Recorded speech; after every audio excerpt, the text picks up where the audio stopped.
We now welcome in Alexis Nunes. Great to see you, Alexis. It has to be said that the outpouring of support for Marcus Rashford has been wonderful. Yeah, okay, absolutely. I mean, and I've spoken to some of those close to Marcus, including his brother, and they have pretty much just said how really taken aback by this he is, obviously, because, you know, after what they suffered on Sunday with the loss, but really the racist abuse, I think, that came after was shocking to everyone. I think with the events that happened over the last year and a half, with what happened in the USA with the death of George Floyd, and of course the world coming together after, I think there was some sort of an element of people over here kind of comfortably watching from afar and saying that yes, racism is a problem in our societies and even in our sport.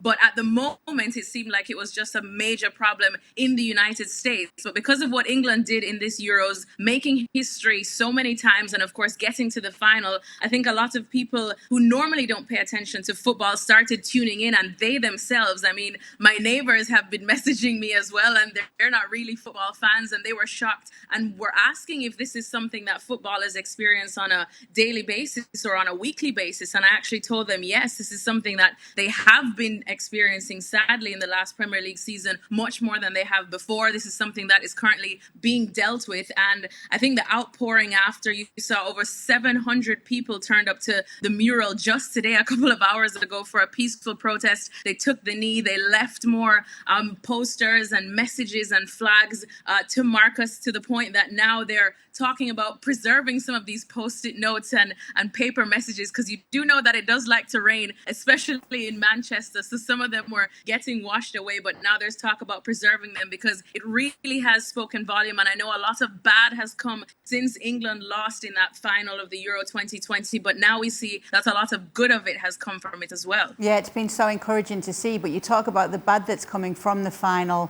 And in the aftermath of those ugly scenes that we did see at Wembley, it seems that it was a lot worse than we actually did know, as more and more stories are coming to light of what actually happened there. What's the reaction been back home?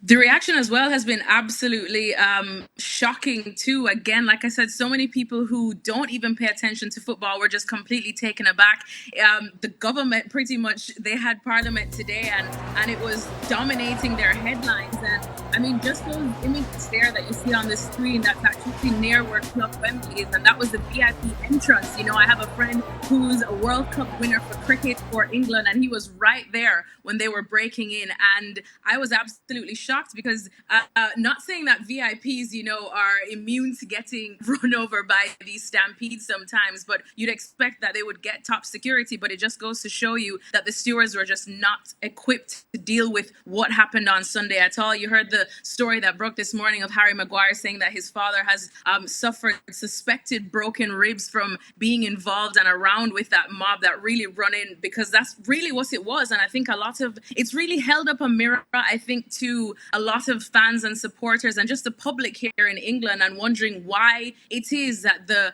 England national team sometimes invites this kind of destruction when it goes to the games from the quote-unquote supporters. Because you should have seen as well what happened. That was just at Wembley. What happened at Leicester Square and Trafalgar Square? People were jumping on cars and the buses. They were really just throwing bottles through windows. It was really terrifying, you know, and even other people were likening it probably to, could this get to the level of what happened at Hillsborough? Because they were just running through people and pushing people out of their seats as well, those that actually got into Wembley. And the number one question that's being asked now is that, is England ever in a position to host international tournaments again, including any World Cups in the future? And a lot of English people have actually come out and said, I don't think we deserve to host anything if this is exactly the kind of stuff that supporting the national team invites. And of course, there's still a long process before that, but that is a question that's being asked by England fans and English people themselves. And if they're asking it, you can only imagine what the rest of the world is thinking after seeing those scenes on Sunday.